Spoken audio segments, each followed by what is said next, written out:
हम देख सकते हैं कि पूरे भारत में चुनाव का दौर चल रहा है। अभी भारत में लोकसभा का चुनाव चल रहा है, चूँकि अभी 2 स्तरीय चुनाव हो चुके हैं। इधर बिहार में अभी देखा आपने, एक 19 तारीख को हुआ और कल आपने देखा जो 27 तारीख का चुनाव हुए। और इसी दौरान एक न्यूज़ निकल के आ रहा है कि असम में स्वायत्तता की माँग हो रही है। असम में स्वायत्तता की माँग। अब प्रश्न होता है, हम सभी को पता है कि असम एक ऑलरेडी स्वायत्तता वाला राज्य है, या कह सकते हैं एक ऐसा राज्य जिसे ऑटोनोमस प्राप्त है। अब ऐसे परिस्थिति में असम के लोगों का कहना है कि हमें कुछ और स्वायत्तता चाहिए। वहाँ के कुछ ऐसे जनजातीय हैं जो विरोध कर रहे हैं कि हमें स्वायत्तता चाहिए। तो अब एक जो ऑलरेडी स्वायत्त राज्य है, उस स्वायत्त राज्य में एक नए स्वायत्त राज्य की स्थापना करना, क्या हमारा संविधान इसके बारे में कुछ कहता है? इसका चुनौती क्या है? इसका प्रभाव क्या पड़ेंगे? तथा स्वायत्त राज्य की माँग के लिए भारत के संविधान उसके लिए क्या प्रोविज़न करती है? क्या प्रावधान है? ये सभी चीज़ों को आज हम लोग देखेंगे। तो नमस्कार, मैं प्रोफेसर अशोक कुमार दुबे। आज हम बात करने वाले हैं देश के संविधान में, और इस संविधान में हम बात करेंगे कि असम में जो एक स्वायत्त राज्य की मांग हो रही है, वहाँ के जनजातीय जो डिमांड कर रहे हैं, क्या इसके लिए भारत के संविधान में कोई प्रोविज़न है? दूसरी बात हम देखेंगे कि इसका क्या प्रभाव पड़ेगा। तीसरी बात ये भी होगी कि आखिर ये जो मांग हो रही है, मांग के कारण क्या हो सकते हैं? यदि इस तरह से मांग होते गए, नॉर्थ ईस्ट के राज्य ऐसे मांगते गए, तो क्या भारत की जो हमारा इंटीग्रिटी है, एकता, ये जो विविधता में जो एकता का भारत का अपना पहचान है, क्या ये पहचान को हम कायम कर पाएँगे? तो ऐसे चुनौतियों को आज हम देखेंगे। आप अंत तक ज़रूर वीडियो को देखें। अच्छा लगे लाइक, सब्सक्राइब, शेयर ज़रूर करें। तो अब हम लोग आज की टॉपिक करेंगे असम में स्वायत्तता की माँग। चूँकि हम सभी को पता है कि असम जो है आदिवासी बहुल राज्य है, और वहाँ पर एक बहुल राज्य देखा जाए आदिवासी में, तो दीफू एक जगह वहाँ पर है, बहुल दीफू, जो लोकसभा क्षेत्र में वहाँ के जो उम्मीदवार हैं, वहाँ पर उम्मीदवारों ने स्वायत्त राज्य की माँग की है। यानी राज्य के भीतर एक स्वायत्त राज्य, या राज्य के भीतर एक राज्य बनाने के लिए उन्होंने यहाँ तक कहा कि भारत के संविधान का अनुच्छेद 244 का ए जो है, यह इसका प्रोविज़न करता है, इसका प्रावधान करता है। उन्होंने कहा कि संविधान को जब लागू किया गया, तो इसमें जो हमारा अनुच्छेद 244 का ए है, यह इसके लिए प्रोविज़न करता है। इसलिए जो दीफू लोकसभा क्षेत्र है, वहाँ पर स्वायत्त राज्य यानी राज्य के भीतर एक राज्य का गठन हो जाना चाहिए। अब हम बात करते हैं थोड़ा-सा वहाँ के, हम समीकरण को देखते हैं कि वहाँ का सामाजिक समीकरण है क्या? देखिए, दीफू लोकसभा क्षेत्र की यदि हम सामाजिक समीकरण की बात करें, तो देखिए वहाँ लगभग 8.9 लाख मतदाताओं के साथ देखा जाए, तो दीफू जो है असम के 14 लोकसभा क्षेत्रों में सबसे कम आबादी वाला क्षेत्र है। अब यहाँ पर अनुसूची यानी जनजाति जो है, शेड्यूल ट्राइब जो हैं, इनके लिए आरक्षित ये सीट है। असम के 3 आदिवासी बहुल यदि क्षेत्रों में देखा जाए, तो वहाँ पर पहाड़ी जो किला है, उसमें 6 विधानसभा क्षेत्र जो है ये कवर करता है। इसमें है कार्बी, नाम सुने होंगे कार्बी, कार्बी आंगलोंग का नाम है, उसके बाद पश्चिमी कार्बी आंगलोंग है, एक दीमा हसाओ है। तो इस तरह से वहाँ पर देखिएगा तो 6 विधानसभा क्षेत्रों को ये कवर करता है, मुख्य रूप से 3 आदिवासी बहुल पहाड़ी जिला। तो ये जो 3 हम जिला देख रहे हैं, ये 3 जिला में ही लगभग जो टोटल जनसंख्या है, यह हम कह सकते हैं 14 लोकसभा क्षेत्रों में सबसे कम वहाँ पर जो आबादी है, वह है 8.9 लाख मतदाताओं वहाँ पर संख्या है। अब होता है कि 3 जिलों की यदि संविधान की बात करें, तो इन 3 जिलों के लेकर के संविधान की जो 6ठी हमें अनुसूची है, उसके प्रावधान के तहत उन्होंने कहा कि हमारा एक स्वायत्त राज्य होनी चाहिए, एक प्रशासित किया जाए, जो कि असम, मेघालय, त्रिपुरा, मिज़ोरम राज्यों में जनजातीय जो क्षेत्र हैं, इनके प्रशासन के प्रावधानों का ये वर्णन करता है। कौन? 6ठी अनुसूची। तो इस आधार पर उन्होंने कहा कि एक क्षेत्र 2 स्वायत्त परिषदों के अंतर्गत आते हैं। एक है कार्बी आंगलोंग स्वायत्त परिषद, ध्यान देंगे।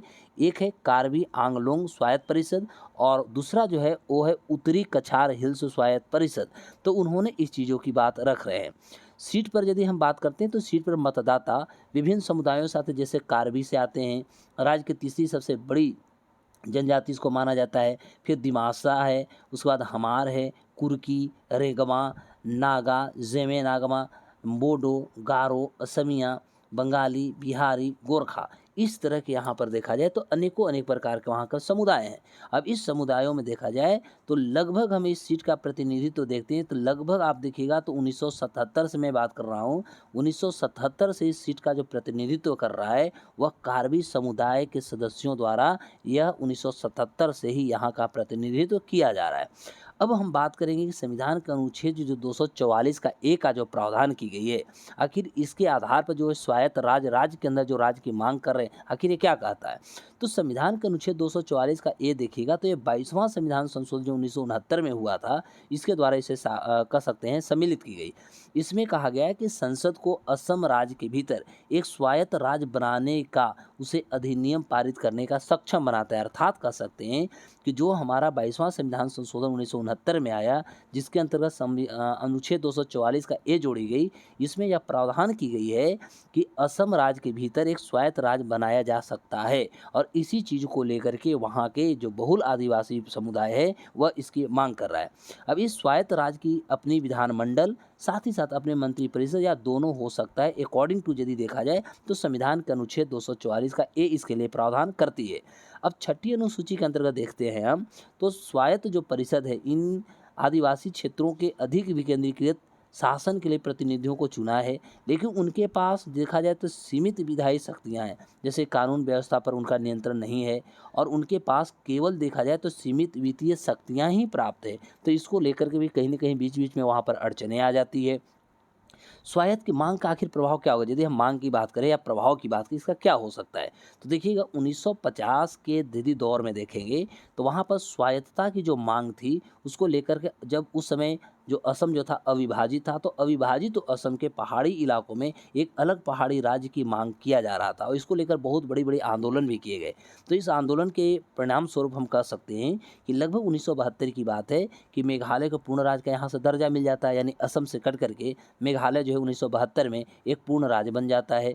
वहीं अनुच्छेद 244 के ए के माध्यम से यदि देखा जाए तो वहाँ पर कुछ वादे किए, तो वादे के कारण जो कार्बी आंगलोंग जो क्षेत्र है के नेताओं ने असम के साथ रहने का इन्होंने विकल्प चुना कि हम असम के साथ ही रहें। लेकिन प्रश्न होता है कि स्वायत्त राज्य मांग जो समिति है, यानी ऑटोनोमस कह सकते हैं स्टेट डिमांड जो कमेटी है, उन्होंने क्षेत्र की स्वायत्तता के लिए दबाव बनाने के लिए एक जन संगठन के रूप में उन्होंने स्थापित कर लिया है।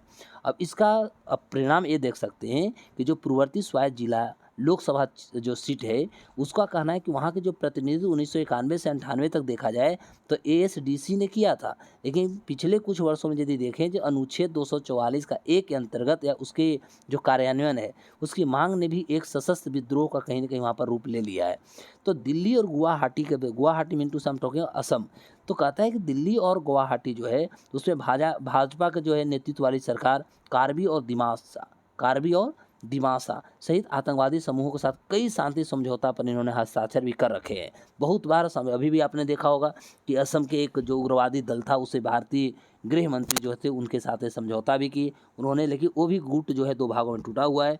एक गुट जो है भारत की स्वायत्तता के साथ है, यानी उन्होंने कहा कि हम भारत की जो एकता अखंडता और भारत की जो संविधान है उसमें हम भरोसा करते हैं, लेकिन एक गुट जो है अभी तक सिग्नेचर नहीं किया है समझौता पर, उन्होंने समझौता ज्ञापन पर सहमति नहीं जताई है।